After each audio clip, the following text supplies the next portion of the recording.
आज की इस वीडियो में हमारे पास में है किरचॉफ वोल्टेज लॉ का थर्ड प्रॉब्लम।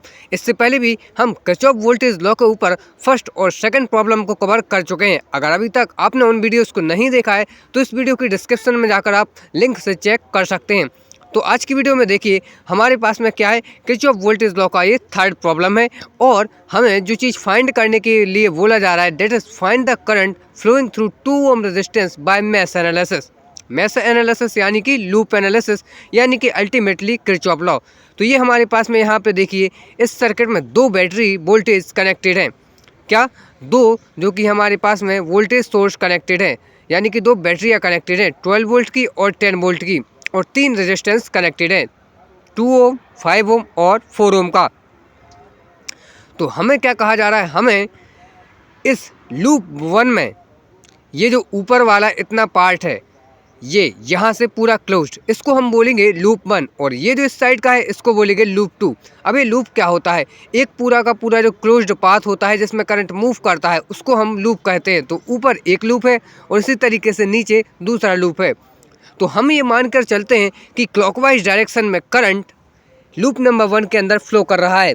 आप चाहें तो एंटी क्लॉकवाइज भी ले सकते हैं, क्योंकि किरचॉफ वोल्टेज लॉ लगाने के लिए आपको पहले करंट की डायरेक्शन को डिसाइड करना होगा, ठीक है ना। और वहाँ से आपको फिर दो इक्वेशंस बनती है, जैसा कि मैंने आपको फर्स्ट और सेकंड वीडियो में भी बताया था। तो मैं मानता हूँ कि लूप नंबर सेकंड में I2 करंट फ्लो हो रहा है।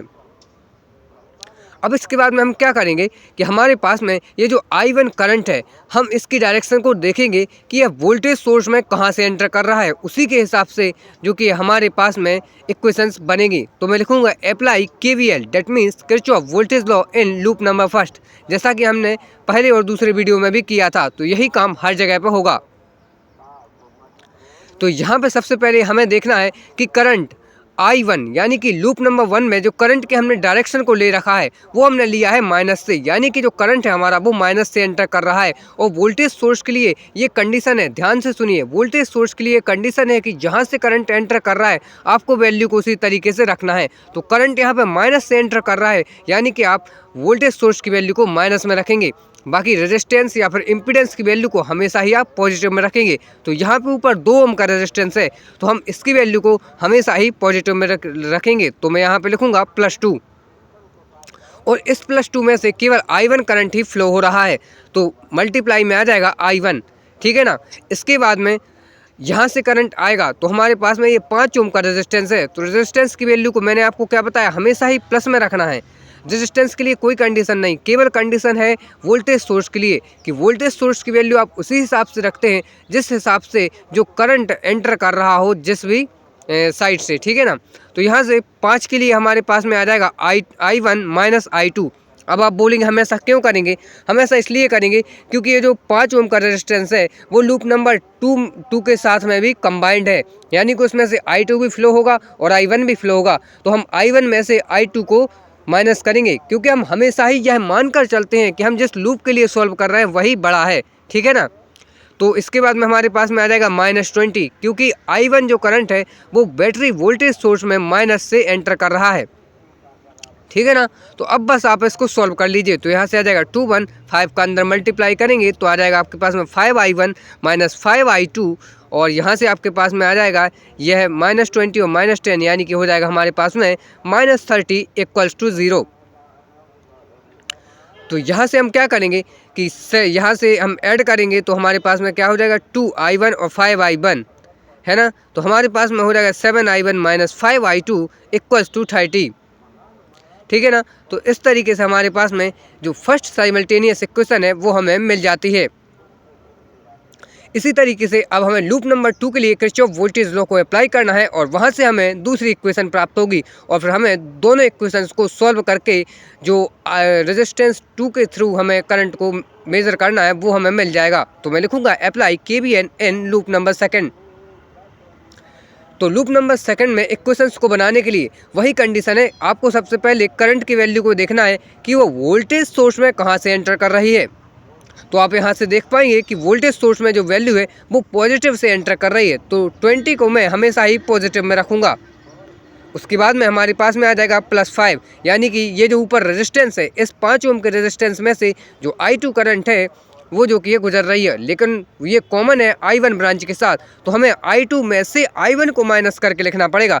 क्योंकि मैंने आपको क्या बताया है, मैंने आपको बताया है कि आप जिस लूप के लिए सॉल्व कर रहे हैं हमेशा आपको मान के चलना है कि वही लूप का करंट बड़ा है, उसी लूप का करंट बड़ा है और उसी में से आपको सब्सट्रैक्ट करना है। तो I2 माइनस I1 हो जाएगा, प्लस आ जाएगा 4I2, क्योंकि 4 ओम के रेजिस्टेंस में से केवल I2 करंट फ्लो हो रहा है। अब आप इसके बाद में सिंपली इसको सॉल्व करेंगे तो 5I2 माइनस 5I1 प्लस आपके पास में यहाँ पे आ जाएगा 4I2 इज इक्वल टू 0। ठीक है ना।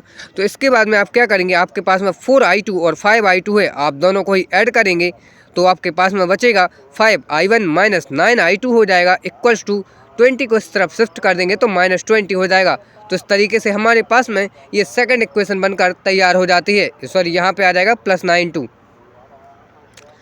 ठीक है ना। तो इस तरीके से हमारे पास में ये दूसरी साइमल्टेनियस इक्वेशन तैयार हो जाती है। इसके बाद में अब हमें इन दोनों इक्वेशन को सॉल्व करना है। तो इन दोनों इक्वेशन को सॉल्व करने के लिए हम चाहे तो क्रैमर्स रूल लगा सकते हैं या फिर हम क्रैमर्स रूल का इस्तेमाल नहीं करेंगे, हम इन्हें सॉल्व करने के लिए करेंगे बाय यूजिंग सब्स्टिट्यूशन मेथड। क्या करेंगे, हम यहाँ पर सब्स्टिट्यूशन मेथड का इस्तेमाल करेंगे। तो सब्स्टिट्यूशन मेथड में देखिए हम क्या करेंगे, हम यहाँ से हम I2 की वैल्यू को फाइंड करेंगे। किसकी वैल्यू को फाइंड करेंगे, मैं लिखूंगा सबसे पहले फ्रॉम इक्वेशन 1। इस इक्वेशन 1 की सहायता से इस 5I2 में से हम यहाँ से I2 की वैल्यू को फाइंड करने की कोशिश करेंगे और उस I2 की वैल्यू को फाइंड करके हम इक्वेशन नंबर 2 में I2 की वैल्यू को सब्स्टिट्यूट करेंगे तो हमें I1 की वैल्यू मिल जाएगी। I1 की वैल्यू मिल जाएगी क्योंकि हमें क्या बोला जा रहा है क्वेश्चन में कि find the current through 2 ohm resistance. इस 2 ओम के रेजिस्टेंस के थ्रू करंट निकालना है और इसमें से तो केवल I1 ही फ्लो कर रही है, इसलिए अल्टीमेटली हमें I1 की वैल्यू को चाहिए है। ठीक है ना, यहाँ से I1 ही फ्लो कर रही है ना इस 2 ओम के रेजिस्टेंस में से भैया, तो इसीलिए हमें क्या करना है, I1 को कैलकुलेट करना है। तो मैं सबसे पहले I2 की वैल्यू को I1 के टर्म्स में यहाँ से निकालूंगा और उस I2 की वैल्यू को इक्वेशन नंबर 2 में रख दूंगा, तो वहाँ से मुझे I1 की वैल्यू मिल जाएगी और वही हमारा आंसर होगा।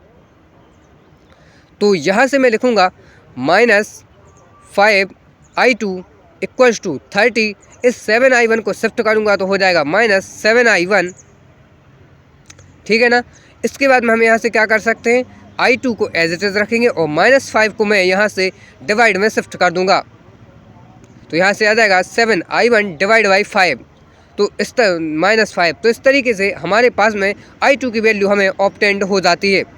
अब इस I2 की वैल्यू को उठा करके हम कहाँ रख देंगे, इक्वेशन नंबर 2 में रख देंगे, तो हमें क्या मिल जाएगी, हमें I1 की वैल्यू मिल जाएगी और I1 की वैल्यू ही हमें चाहिए है। क्यों, क्योंकि हमें जो करंट निकालना है वो 2 ओम के रेजिस्टेंस के थ्रू निकालना है जिसमें से केवल I1 ही फ्लो हो रही है, इसीलिए हमें करंट की जो कि है वैल्यू I1 ही चाहिए है।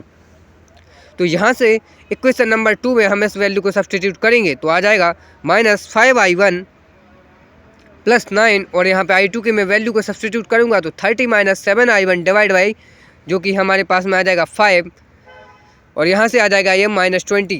तो अब मैं इसको सॉल्व करने के लिए क्या करता हूँ कि मैं यहाँ पर मल्टीप्लाई करूँगा, क्या करूँगा, मल्टीप्लाई बाई 5, सॉरी यहाँ पे मैं मल्टीप्लाई करूँगा माइनस 5 से। तो माइनस 5 से अगर मैं मल्टीप्लाई करूँगा तो यहाँ पे क्या हो जाएगा, यहाँ पे हो जाएगा माइनस माइनस का प्लस 25I1 और जैसे यहाँ पे मल्टीप्लाई करूँगा तो माइनस से ये जो नीचे 5 है वो उससे कैंसिल हो जाएगा, तो हमारे पास में बचेगा 930 और माइनस 7I1। ठीक है ना। तो यहाँ से इस साइड में और 20 से मल्टीप्लाइड होगा तो आ जाएगा 100। ठीक है ना। तो इस तरीके से हमारी इक्वेशन तैयार होती है। अब अगर मैं इसको यहाँ से सॉल्व करने की कोशिश करूँ तो मेरे पास में आ जाएगा 25I1 और यहाँ से मेरे पास में आ जाएगा प्लस 27, मैंने इसको अंदर मल्टीप्लाई करा तो आ जाएगा minus 63I1 is equal to 100। तो यहाँ से जो वैल्यू मेरे पास में आएगी डेट इज़ माइनस 30I1 और यहाँ से आ जाएगा ये माइनस 170, 270 को उस तरफ ले जाऊंगा तो बचेगा माइनस 170। ठीक है ना। तो यहाँ से I1 की वैल्यू आ जाएगी 170 डिवाइड बाई 38। तो यहाँ से I1 को जैसे ही आप सॉल्व करेंगे डिवाइड करेंगे तो आपके पास में आ जाएगा 4.47 3 एम्पियर। तो इस तरीके से I1 की आपकी वैल्यू है और यही I1 की वैल्यू जो कि है वह करंट है जो 2 ओम के रेजिस्टेंस के थ्रू मतलब फ्लो हो रहा है। तो इस तरीके से आज का ये प्रॉब्लम हमारा समाप्त होता है। आई होप कि आज की वीडियो में आपको सब कुछ समझ में आया होगा। अगर आपको कहीं पर भी डाउट है तो आप कमेंट ज़रूर करें, मैं आपके कमेंट का रिप्लाई ज़रूर दूंगा, ठीक है ना। और ऐसे ही और भी वीडियोस को देखने के लिए आप इस चैनल को सब्सक्राइब जरूर करें। धन्यवाद।